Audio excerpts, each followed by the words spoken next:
YCP నేత YV Subbareddy మాట్లాడుతున్నారు. Live లో చూద్దాం. సీట్ను అపాయింట్ చేయడం జరిగింది. అపాయింట్ చేసినప్పుడు కూడా వాళ్ళు క్లియర్గా చెప్పడం జరిగింది. స్వామివారి ప్రసాదాలకు సంబంధించింది, కలియుగ ప్రత్యక్ష దైవం వెంకటేశ్వర స్వామి ప్రసాదాలకు సంబంధించిన విషయం కాబట్టి భక్తుల మనోభావాలు దెబ్బతినే పరిస్థితి ఉంటుంది. కాబట్టి ఈ విషయాలు ఎంక్వైరీ పూర్తయ్యేంత వరకు మాట్లాడకుండా ఉంటే మంచిది. మరీ ముఖ్యంగా ముఖ్యమంత్రి చంద్రబాబు నాయుడు గారు కాన్స్టిట్యూషనల్ అథారిటీగా ఉండి ఈ విధంగా కామెంట్ చేయటం కూడా మంచిది కాదు అని కూడా కామెంట్ చేయటం జరిగింది. అప్పుడు సుప్రీంకోర్టు అపాయింట్ చేసిన సిట్కి వాళ్ళు ఇచ్చిన ఇన్స్ట్రక్షన్స్ 2024లో తెలుగుదేశం పార్టీ కూటమి ప్రభుత్వం అధికారంలోకి వచ్చినాక ఏదైతే 4 ట్యాంకర్స్లో నెయ్యి సప్లై చేశారో ఆ సప్లై చేసిన 4 ట్యాంకర్లు శాంపిల్స్ ఎన్డీడీబీ కాల్ఫ్ ల్యాబొరేటరీకి పంపించడం జరిగింది. అందులో ఆ రిపోర్ట్లో చెప్పినట్టుగా ఈ నెయ్యిలో జంతు కొవ్వు ఉందా లేదా, జంతు కొవ్వు ఉంటే ఆ నెయ్యిని ప్రసాదాలు తయారు చేయటంలో వాడారా లేదా అని సమగ్రంగా దర్యాప్తు చేయమని చెప్పడం జరిగింది. ఇది ఎప్పుడు జరిగింది? 2024 కూటమి ప్రభుత్వం అధికారంలోకి వచ్చినాక సప్లై చేసిన ట్యాంకర్లో కల్తీ వచ్చింది. ఆ కల్తీ జరిగిన రిపోర్టు ప్రకారం ఆ రోజు చంద్రబాబు నాయుడు గారు మాట్లాడారు కాబట్టి మన కోర్టును ఆశ్రయించారు. సరే, గత 2-3 రోజుల నుంచి సిబిఐ సిట్ ఎంక్వైరీ కంప్లీట్ అయిపోయింది. వాళ్ళు ఛార్జ్షీట్ కూడా ఫైల్ చేశారని చెప్పినాక దాంట్లో క్లియర్గా వాళ్ళు చెప్పిన దాంట్లో సిట్టు ఎంక్వైరీలో ఛార్జ్షీట్ ఫైల్ చేసిన దాన్ని బట్టి ఇందులో జంతు కొవ్వు కలవలేదు అని చెప్పారు. జంతు కొవ్వు కలవలేదు కాబట్టి ఇది వేరే పదార్థాల కల్తీ జరిగింది, జంతు కొవ్వు మాత్రం కలవలేదు అని చెప్పారు. కానీ మొన్న రాష్ట్ర ప్రభుత్వం క్యాబినెట్ మీటింగ్లో కానివ్వండి, మీటింగ్ అయిపోయినాక కానివ్వండి, వాళ్ళు మంత్రులు కానివ్వండి రకరకాలుగా మాట్లాడుతూ ఉన్నారు.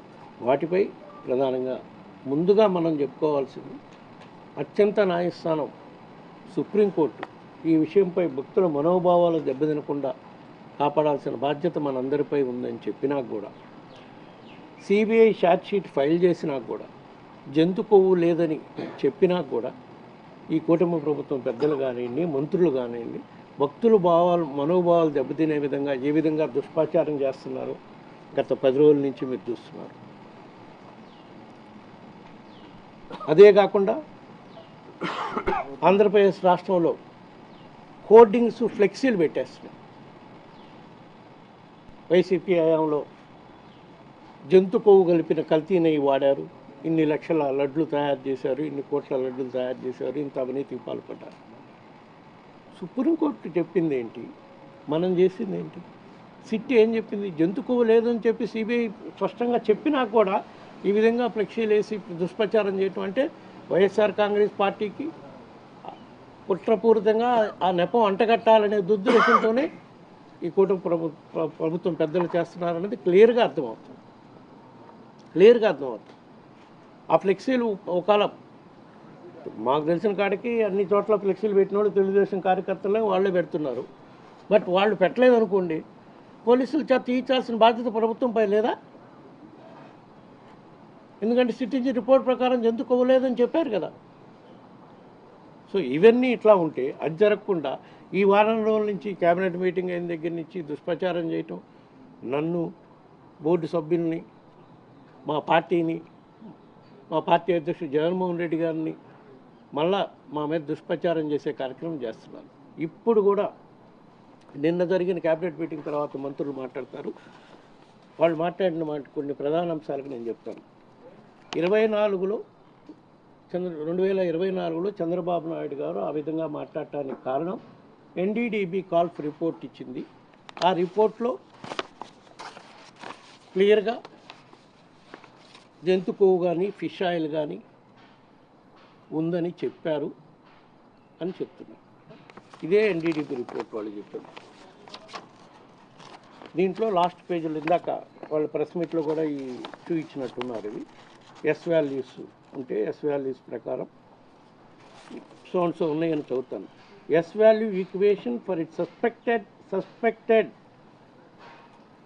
అల్లట్రెంట్స్ యాజ్ పర్ ISO 17678 ఏమని soybean oil, sunflower oil, cotton seed oil, fish oil, coconut oil, coconut and palm kernel fat, palm oil and beef tallow lard suspected as per ISO standard. Suspected అంటే ఉన్నాయా లేదా అనుమానాలు ఉన్నాయి, ఉండే అవకాశాలు ఉన్నాయి అని మాత్రం చెప్పారు. మరి ఇప్పుడు వాళ్ళు ఏం మాట్లాడుతున్నారు? NDDB కాల్ఫ్ రిపోర్ట్ బేస్ చేసుకొని జంతు కొవ్వు ఉందని రిపోర్ట్లో ఉంది కాబట్టే ఆ రోజు చంద్రబాబు నాయుడు గారు మాట్లాడారు అనేది కరెక్ట్ కాదు. NDDB రిపోర్ట్లో ఉంది, ఇది మెన్షన్ చేశారు, కానీ పైన రాశారు క్లియర్గా సస్పెక్టెడ్ ఉన్నప్పుడు నీకు కన్ఫర్మ్ కాకుండా ఇంతమంది భక్తుల మనోభావాలు దెబ్బతినే విధంగా ఏ విధంగా మీడియా ముందుకు వచ్చి పార్టీ సమావేశంలో మాట్లాడతారండి?